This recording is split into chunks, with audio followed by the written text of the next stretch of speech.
اس حوالے سے اللہ کریم نے انسان کے دل کو ظرف محبت بنایا ہے، ظرف محبت بنایا ہے، اور انسان کو یہ حکم دیا کہ تو اس کو اپنے محبوب کی محبت سے مالا مال کر، لیکن محبوب کس کو بنانا ہے؟ محبوب سب سے پہلے اللہ کریم کو بنانا،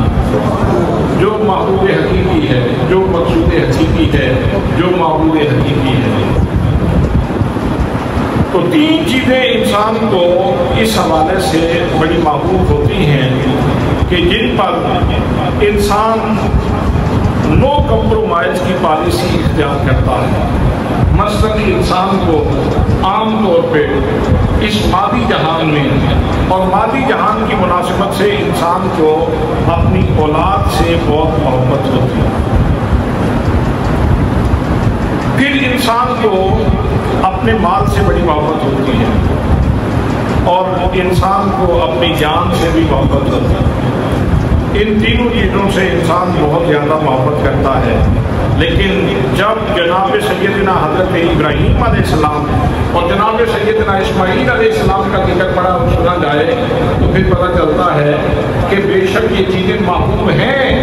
لیکن اللہ کے بندوں کے سامنے یہ چیزیں یہ پیچھے رہ جاتی ہیں اور اللہ کی محبت بازی دے جاتی ہے، اللہ کی محبت آگے بڑھ جاتی ہے، وہ ہر چیز سے بڑھ کے اپنے رب سے محبت کرتے ہیں۔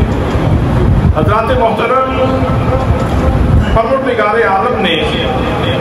قرآن مقدس میں ارشاد فرمایا، ذرا ان الفاظ کو بھی سماعت فرمائیں، ان کلمات نور کو بھی ملاحظہ فرمائیں، اور پھر ان کی تشریح بھی میں آپ کی خدمت میں عرض کرتا ہوں۔ پروردگار عالم ارشاد فرماتا ہے، فرمایا وَإِذِ ابْتَلَىٰ إِبْرَاهِيمَ، فرمایا لوگو جناب سیدنا ابراہیم علیہ السلام کے اس عیسیٰ کو یاد کرو، ان کے امتحان کو یاد کرو، ان کی قربانیوں کو یاد کرو، یاد کرو لمحات کو جب رب العزت نے جناب سیدنا ابراہیم علیہ السلام کا امتحان لیا۔ فرمایا وَإِذِ ابْتَلَىٰ إِبْرَاهِيمَ، فرمایا لوگوں یاد کرو لمحات کو جب رب العزت نے اللہ کریم نے جناب ابراہیم علیہ السلام کا امتحان لیا۔ فرمایا امتحان بھی ایک نوعیت کا نہیں تھا، پیٹرن بدل بدل کے امتحان ہوتا رہا، بچے بدل بدل کے ہوتے رہے، انداز بدل بدل کے اللہ کریم امتحان لیتا رہا۔ فرمایا اللہ کریم نے چند کلمات کے ساتھ امتحان لیا، پھر ہوا کیا؟ اللہ کریم خود ارشاد فرماتا ہے، امتحان لینے والا خود ارشاد فرماتا ہے، فرمایا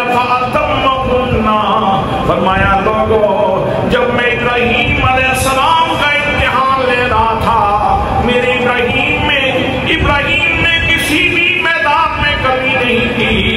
جو بھی میں نے پرچہ دیا ہے جناب ابراہیم علیہ السلام نے اس کو 100% جواب دیا ہے۔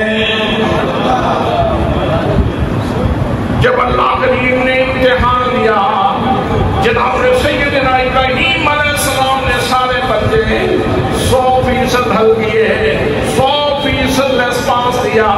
پھر اللہ کریم نے ارشاد فرماتا ہے، فرمایا قَالَ إِنِّي جَاعِلُكَ لِلنَّاسِ إِمَامًا،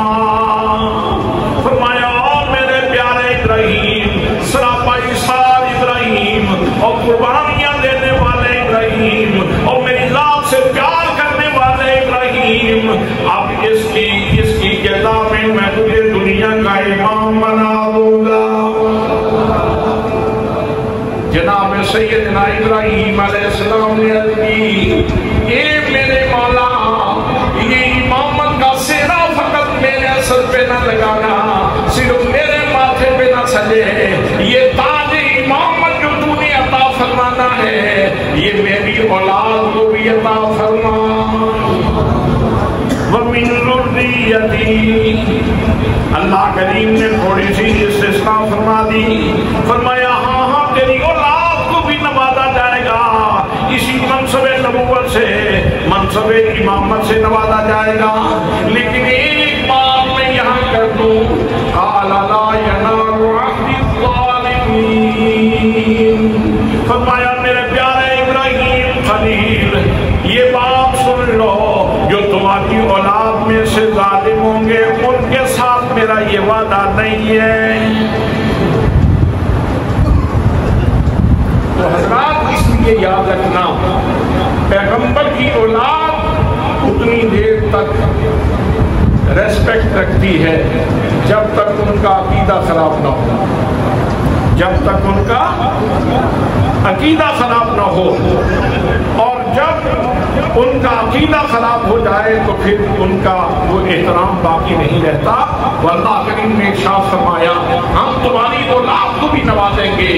لیکن ظالموں کو ہمارا عہد نہیں ہے کہ ہم ان کو بھی امامت دیں گے ہم ان کو بھی یہ شرف عطا فرمائیں گے حضرات محترم اب دیکھیے کہ اللہ کریم نے جناب سیدنا ابراہیم علیہ السلام کو کیسے کیسے آزمایا اللہ کریم نے مال کی بہتات عطا فرمائی فراوانی مال کی عطا فرمائی بکریاں بھی ہیں گائیاں بھی ہیں اونٹ بھی ہیں بہت کچھ اللہ کریم نے عطا فرما رکھا ہے فرشتوں نے عرض کی بارے رہا جس بندے کو تو نے اتنے مال و دولت سے نوازا ہے میرے اللہ یہ خلیل کیسے ہو سکتا ہے خلیل تو وہ ہوتا ہے جس کے دل میں تیرے سوا کوئی نہ بستا ہو جس کے سینے کا ہر گوشہ تیرے پیار سے آباد ہو جس کے سینے میں تو بستا ہو یا اللہ خلیل تو وہ ہوتا ہے جس کے پاس اتنا مال موجود ہے اتنی دولت موجود ہے وہ تیرا خلیل کیسے ہو سکتا ہے فرمایا فرشتوں جاؤ جا کے میرے خلیل کی آزمائش کر لو تو حضرت ابراہیم علیہ السلام آپ اپنا ریبر لے کر اپنی بکریاں لے کر اپنا مال و متاع لے کر شہر سے باہر جاتے ہیں اور وہاں بکریوں کے چرانے کا بہانہ ہے اقبال قلندر لاہوری نے کہا تھا ہے عاشقین رسم الگ سب سے بیٹھنا بت خانہ بھی حرم بھی کلیسا بھی چھوڑ دے سارے جہان سے الگ ہو کر کے آپ اپنے رب کو یاد کیا کرتے ہیں فرشتہ آیا جناب سیدنا ابراہیم علیہ السلام کا امتحان لینے کے لیے اس نے پہاڑ کی اور سے صدا لگائی سبحان اللہ الملک القدوس حضرات محترم لمحہ توحید ہو اللہ کی عظمت و کبریائی کی بات ہو کرنے والا فرشتہ ہو سننے والا جناب ابراہیم خلیل ہو تاثیر کا اندازہ خود آپ لگا سکتے ہیں بات کرنے والے کے اوپر بھی موقوف ہوتا ہے اور بات سننے والے کی ذہنیت کے اوپر بھی موقوف ہوتا ہے سارے لوگوں کی ذہنیت ایک جیسی نہیں ہوتی لوگ اپنے ظرف کے مطابق حصہ لیتے ہیں مجھے یاد ہے کہ میرے والد گرامی اکثر یہ بات سنایا کرتے تھے کہ 4 آدمی جنگل میں گئے تھے وہاں جنگل میں کالا تیتر بولا تو وہ آپس میں کہنے لگے بتائیے کہ یہ تیتر کیا کہتا ہے تو ایک قصاب تھا جس کا کام گوشت بیچنا تھا ایک ارائیں تھا سبزی فروش تھا جس کا کام سبزی فروخت کرنا تھا ایک دنیا دار تھا جس کا کام دنیا کے جھیلے اور جھگڑے یہ ختم کرنا ہوتا تھا پنچایت کا بندہ تھا اور ایک اللہ کا بندہ تھا درویش بندہ اب وہ کہنے لگے بتائیے کہ یہ تیتر کیا کہتا ہے تو جب قصاب سے پوچھا تو وہ کہنے لگا تیتر یہ کہہ رہا ہے ہڈیاں گوڑے وقت رکھ یعنی گوشت کو بیچنا ہے تو اگر ہڈیاں اور گوڑے بھی گوشت کے اندر پڑے رہے تو لوگ ہڈیاں دے کے چلے جائیں گے کوئی تیرا سودا نہیں خریدے آپ سے پوچھا پوچھا تو وہ کہنے لگا، یہ کہتا ہے ساگ تے پالک بکرا، یہ جو سرسوں کا تیل ہے اس کو پالک کے ساگ سے الگ رکھ، اس لیے کہ اگر اکٹھا پڑا ہوگا تو لوگ چارہ سمجھ کے آگے گزر جائیں گے اور کوئی تجھے خریدار نہیں ملے گا۔ جو دنیا دار تھا اس سے پوچھا کہ تو بتا تو کیا کہتا ہے؟ تو اس نے کہا کہ یہ کہتا ہے تیتر ویک زمانے کا حال سے بات رکھ، یعنی زمانے کی روش دیکھ کر سفر کرو، زمانے کی روش دیکھ کر اپنے معاملات کرو۔ لیکن جو فقیر تھا اس سے پوچھا کہ میاں تم بتاؤ تم کیا کہتے ہو، اس کا معنی کیا ہے اور تیتر کیا بول کے کہہ رہا ہے؟ تو وہ کہنے لگا، تیتر کہتا ہے سبحان تیری قدرت، سبحان تیری قدرت۔ میاں کہنے والے کے اوپر بھی منحصر ہوتا ہے اور سننے والے کے اوپر بھی منحصر ہوتا ہے اور کلام کے اندر بھی چاشنی ہوتی ہے۔ جب اسکول کے استاد تھے، میں نے ایک دن ان سے پوچھا کہ قوالی سننا کیسا ہے؟ کلین شیپ سے انگلش پڑھایا کرتے تھے، تو وہ فرمانے لگے کہ میں مفتی تو نہیں ہوں کہ فتویٰ دوں، ہاں اتنی بات جانتا ہوں، ایک واقعہ میرے ساتھ پیش آیا ہے، اس سے تم جتنا شعور کشید کر سکتے ہو کر کو۔ کہنے لگے میں 90-95 سال کے بابے کے پاس تھا، 90-95 سال کا بوڑھا انسان، کمر خمیدہ، جھکا ہوا، آنکھیں بھی وہ اندر دھنسی ہوئی، اور ریڈیو پاس لگا ہوا ہے اور ریڈیو کے اوپر ایک گیت لگا ہوا ہے، چچی میرے ڈھول نو پہنچاوی میں کبوتر، اور بابا جی چھم چھم رو رہے تھے، بابا جی چھم چھم رو رہے تھے۔ استاد فرمانے لگے بیٹا جس نے یہ گانا لکھا ہے، گیت لکھا ہے، اس نے اس نیت سے نہیں لکھا، جس نے گایا ہے اس نے بھی اس نیت سے نہیں گایا،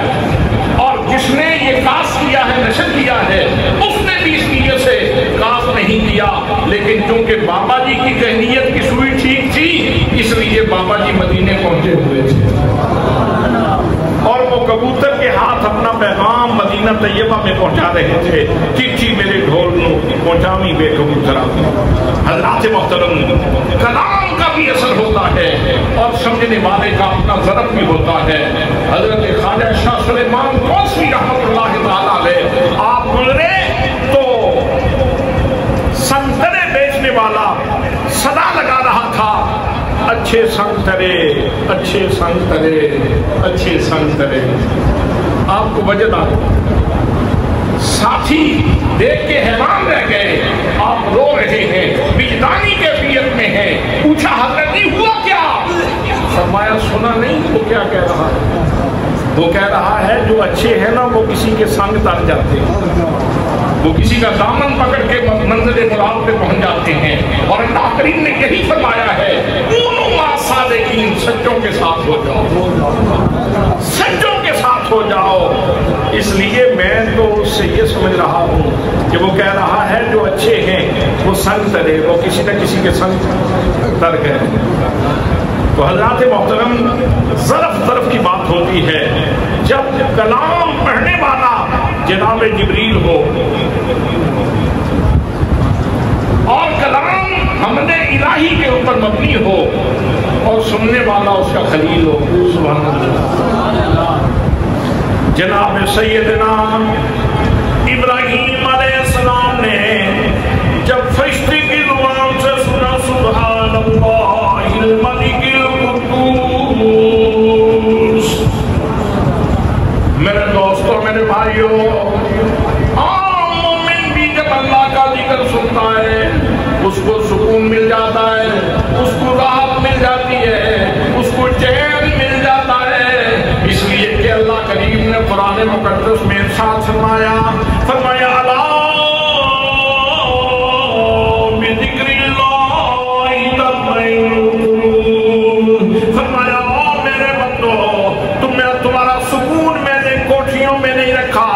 میں نے بنگلوں میں تمہارا سکون نہیں رکھا، میں نے بینک بیلنس میں تمہارا سکون نہیں رکھا، میں نے بڑی بڑی جاگیروں میں تمہارا سکون نہیں رکھا، بلکہ تم اگر سکون کی تلاش میں ہو میری یاد کا دیا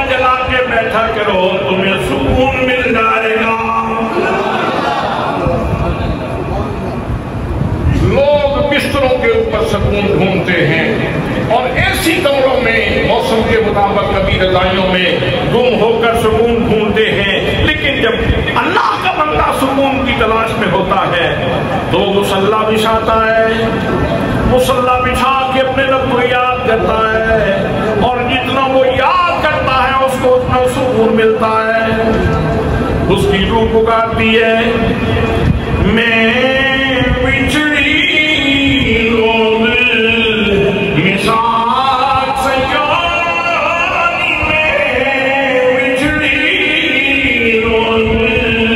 مثال سیانی کرم وچ تپیاں نالے چل ساکت نالے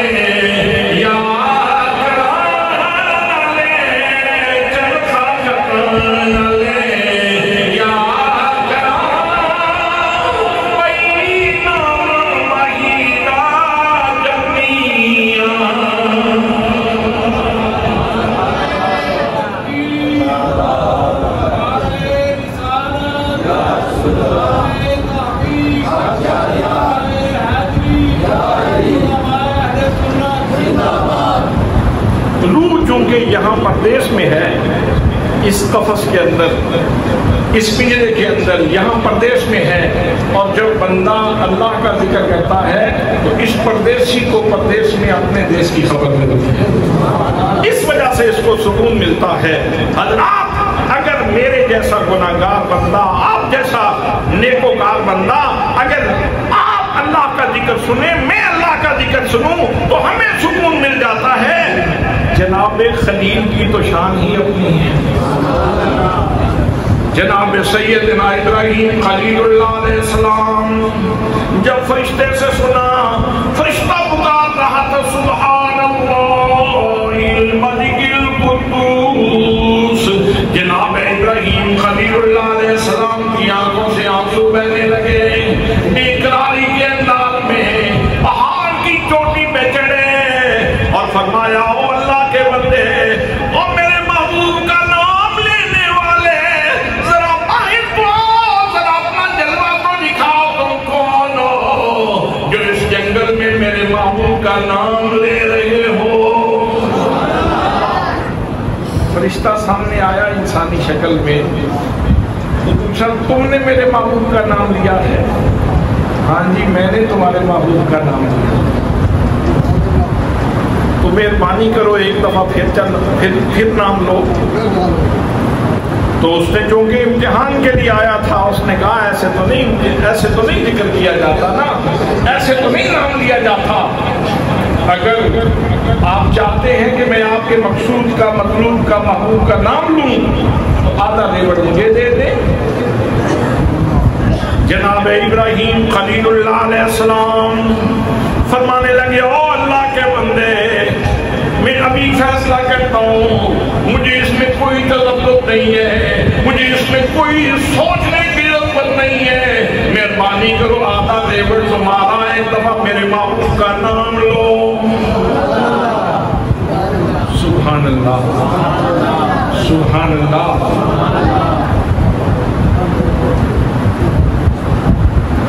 ادھر آنکھیں برس رہی ہیں،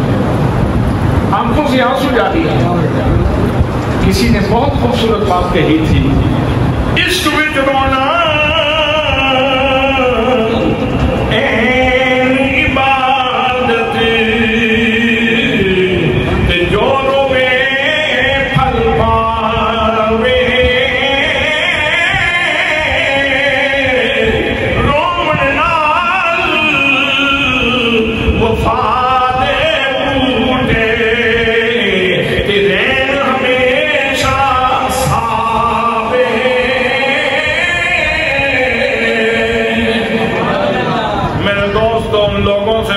جن کی آنکھیں نم رہتی ہیں،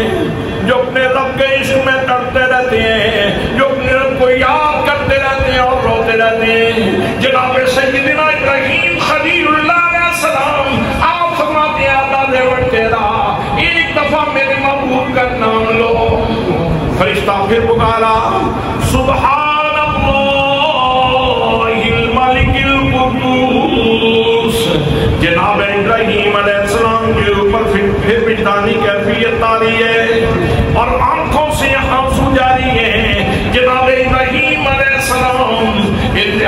میں ساختی میں رو رہے ہیں، والدگی میں رو رہے ہیں، حضرات محترم بے خودی کا عالم جاری ہے اور اپنے رب کو یاد کر رہے ہیں۔ سبحان اللہ سبحان اللہ سبحان اللہ۔ جب ذرا سنبھلتے ہیں تو فرماتے ہیں کہ ایک دفعہ پھر میرے محبوب کا نام تو لو۔ اس نے کہا ابراہیم باقی آدھا ریوڑ بھی مجھے دے دو تو ہم کو کام دیتے ہیں، نام تمہارے رب کا، تمہارے محبوب کا نام لے لیتے ہیں، باقی آدھا ریوڑ بھی دے دو۔ جناب سیدنا ابراہیم علیہ السلام نے بغیر کسی توقف کے، بغیر کسی تاخیر کے فوراً فرما دیا باقی ریوڑ بھی لے لو، لیکن ایک دفعہ میرے محبوب کا نام لو۔ حضرات میں تسلسل کے ساتھ بولتا جا رہا ہوں اور آپ تسلسل سے سنتے جا رہے ہیں، لیکن ذرا سوچو تو صحیح، ابھی یہ بات تو مخفی تھی کہ امتحان دیا جا رہا ہے اور ایک دفعہ نام لینے کے اوپر ساری بکریاں، ساری گائیاں، سارے اونٹ دیے جا رہے ہیں۔ آدھا لیبر ایک دفعہ دے دیا، آدھا لیبر دوسری دفعہ دے دیا۔ ذرا اندازہ فرمائیں جناب سیدنا ابراہیم خلیل اللہ علیہ السلام کے سینے میں اپنے رب کا پیار کتنا، محبت کتنی ہے۔ باتیں کرنا تو آسان ہے، اللہ کی راہ میں دینا بہت مشکل ہے۔ یہ ہر بندے کے بس کی بات نہیں ہے، یہ بڑے حوصلے اور بڑے ضرب کی بات ہے کہ بندہ خدا بندے قدوس کی بارگاہ میں سارا کچھ لٹا دے۔ حضرات محترم جناب سیدنا ابراہیم علیہ السلام نے جب بارے دیگر بھی مطالبہ کر دیا، فرشتہ پھر پکارا سبحان اللہ الملک القدوس۔ وہ کسی نے کیا خوبصورت بات کہی تھی، جو مزہ ہے تیرے نام میں، جو مزہ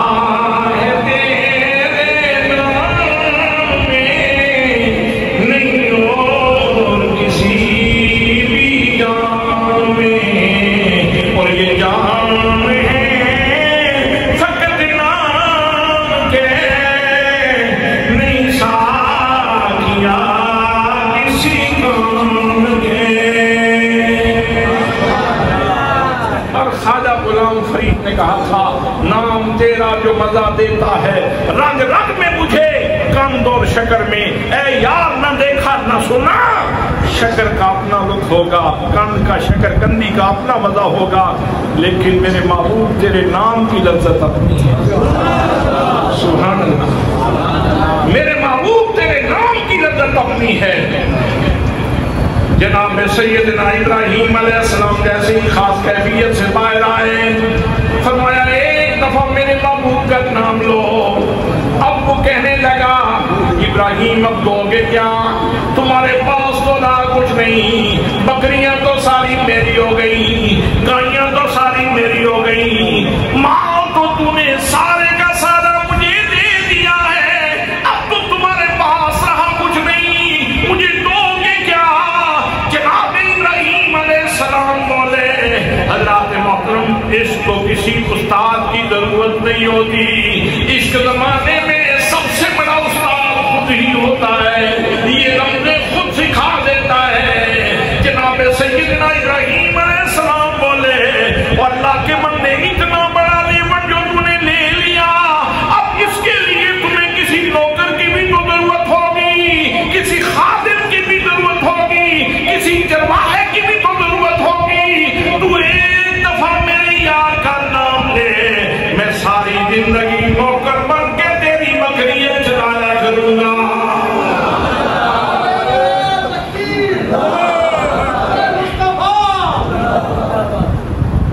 وَذِكْرُكَ لِلْمُشْتَاقِ خَيْرُ شَرَابِي وَذِكْرُكَ لِلْمُشْتَاقِ خَيْرُ شَرَابِي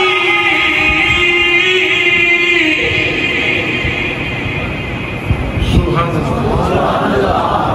وَكُلُّ شَرَابٍ